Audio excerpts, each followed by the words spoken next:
बच्चों, कैसे हैं आप सब। आशा करती हूँ कि आप स्वस्थ होंगे, मस्त होंगे और अपनी पढ़ाई में व्यस्त होंगे।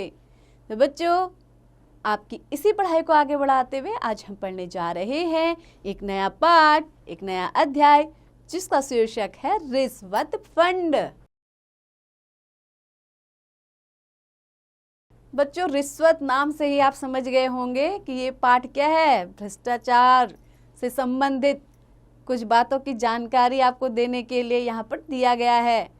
तो बच्चों, ये जो पाठ है ये एक नाटक शैली में है। तो आइए सबसे पहले आप जानते हैं कि नाटक में क्या होते हैं। कुछ पात्र होते हैं, कुछ स्थान होता है, कुछ वातावरण होता है। तो सबसे पहले पात्र परिचय जानते हैं। एक बूढ़ा व्यक्ति, कई बालक, यानी कि एक बूढ़ा व्यक्ति है और बहुत सारे बच्चे हैं।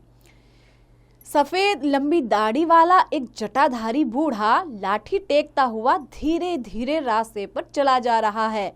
उसकी कमर झुकी है, शरीर पर गेरुए रंग के फटे पुराने कपड़े पहने हुए है, गले में रुद्राक्ष की माला पहने हुए है। सड़क के किनारे मैदान में कुछ बच्चे खेल रहे हैं, यानी कि एक साधु के वेश में जिसने गेरू कपड़े पहने हैं, गले में जिसके क्या है रुद्राक्ष की माला है, वो जटाधारी है, लेकिन वो साधु क्या है, बूढ़ा है। तो बच्चों, आइए शुरू करते हैं। सबसे पहले जो बालक खेल रहे हैं उनमें से एक बालक कहता है बूढ़े की ओर जाते हुए, क्यों बाबा, सुबह सुबह कहाँ जा रहे हो लाठी टेकते हुए। सभी बच्चे बूढ़े बाबा को घेर लेते हैं। बूढ़ा व्यक्ति क्या कहता है, जाओ बच्चों, मेरा रास्ता खोटा मत करो, मुझे जल्दी जाना है। बच्चों, रास्ता खोटा मत करो मतलब मेरे रास्ते को रोको मत, मेरा रास्ता मत रोको। खोटा करो मतलब उसमें क्या है, किसी भी प्रकार का खोट उत्पन्न ना करो, मुझे जल्दी जाना है। दूसरा बालक कहता है, कहाँ जाना है बाबा, भीख मांगने जाना है ना, लो पैसे मेरी तरफ से। बच्चा जेब से पैसे निकाल कर बूढ़े व्यक्ति की ओर बढ़ाता है।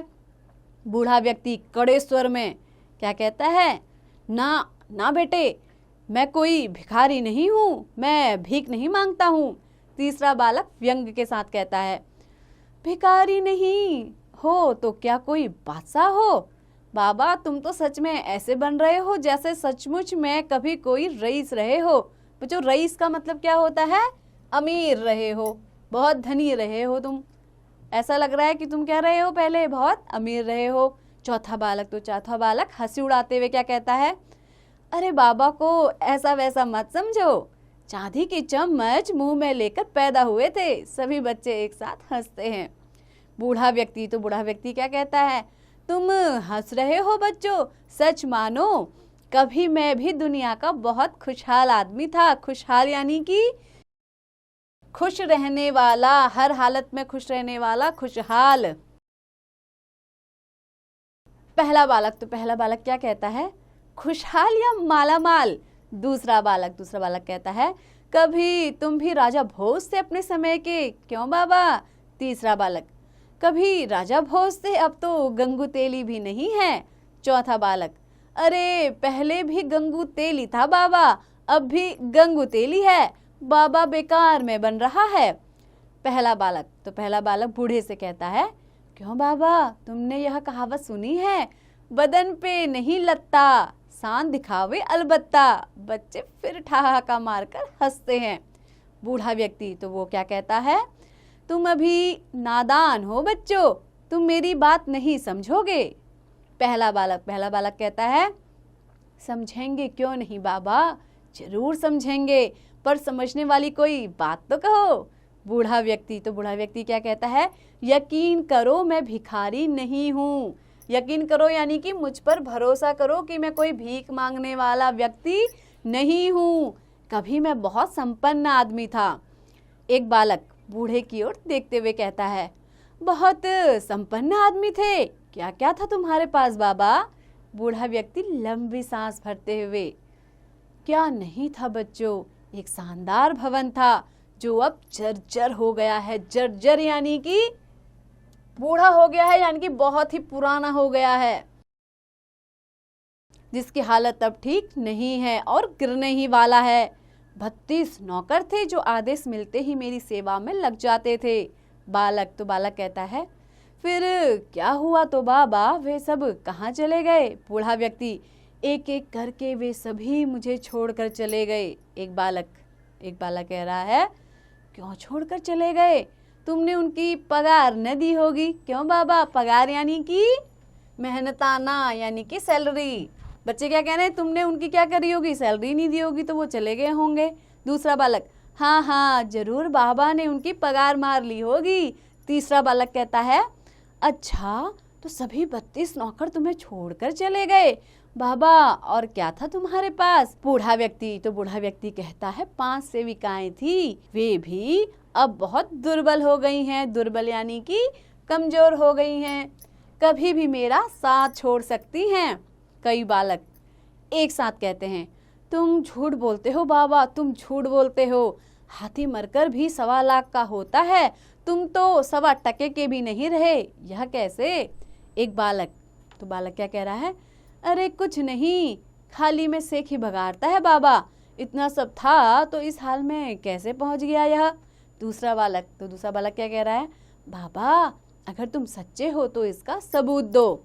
बूढ़ा व्यक्ति जमीन पर कई बार अपनी लाठी पटकते हुए, सुनो बच्चों, तुम जो मेरा यह शरीर देख रहे हो, बीमार, दुबला, कंकाल, कभी बहुत शानदार और सजीला था, बहुत शक्तिशाली और सुंदर।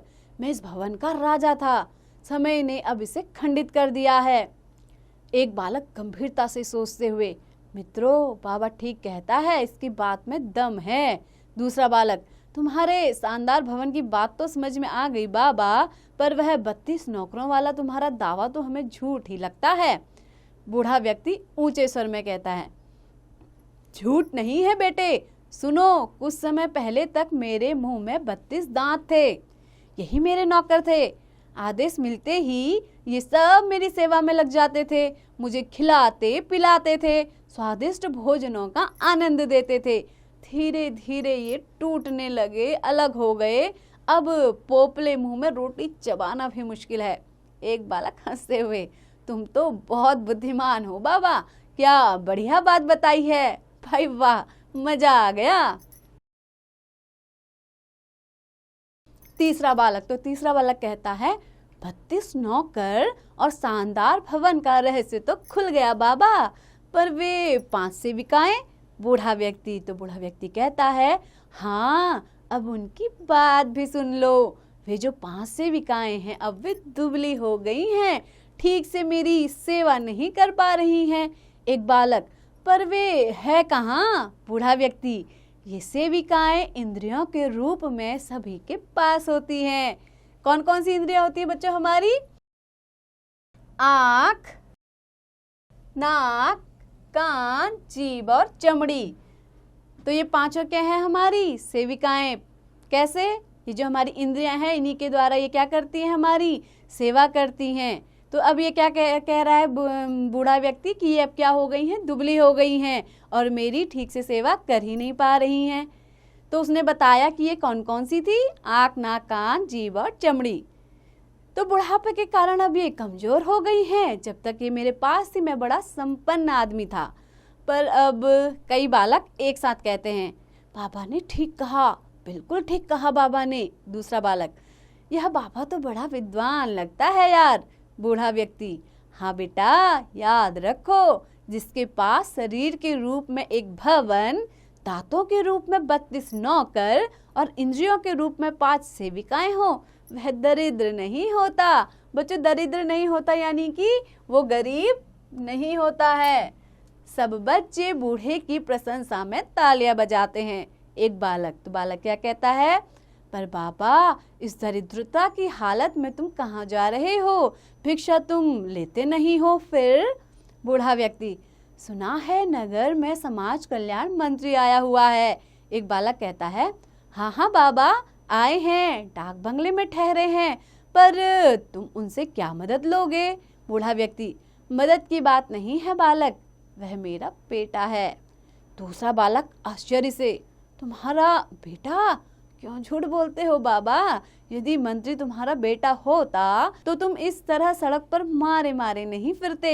बूढ़ा व्यक्ति कहता है, सच कहता हूँ बच्चों, वह मंत्री मेरा बेटा है।